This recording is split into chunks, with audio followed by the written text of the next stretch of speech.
हरिओम. योगदास श्री जय गणेश जोशी लिखित भक्तिबोधामृत भाग 1. लघुलेख क्रमांक 8. उपनिषदे. वेदांमधील आध्यात्मिक तत्वज्ञानाचे सार वेदांत आपल्या ऋषींनी सांगितलं आहे. त्याला उपनिषदे असे म्हणतात. उपनिषदांमधून मानवी जीवन कसे जगावे आणि विशेष म्हणजे कसे जगू नये याचा परखड उपदेश ऋषींनी केला आहे. काव्यामध्ये जसे असावे असे वाटते, परंतु ते प्रत्यक्षात शक्य नसते. त्याचे वर्णन असते.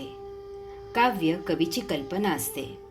परंतु उपनिषदे म्हणजे आपल्या ऋषींची प्रत्यक्ष जीवनानुभूती आहे. ते त्याप्रमाणे जगले आहेत. ते जसे जीवन जगले त्याप्रमाणेच त्यांनी लिहून ठेवले. उपनिषदांचा विशेष असा आहे की ते वेदांचे सार असल्यामुळे उपनिषदे त्रिकाला बाधित आहेत. ती सर्व काळी सर्व स्थळी प्रत्येक मानवाला जीवनासाठी उपयुक्त आहेत. अध्यात्मामध्ये भूत आणि भविष्यापेक्षा वर्तमानाला फार महत्त्व आहे. आज आत्ता येथे जितके जसे आहे तसे याला महत्त्व आहे. येथे रोकडा व्यवहार आहे. त्यांनी यत्र तत्र सर्वत्र परमात्मा भरलेला आणि व्यापलेला आहे असे सांगितले.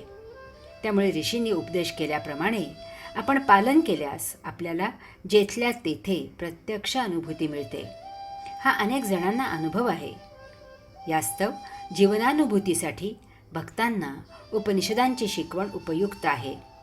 यासाठी भक्तीमधून श्रद्धा निर्माण झाली तर उत्तमच. हरि ओम.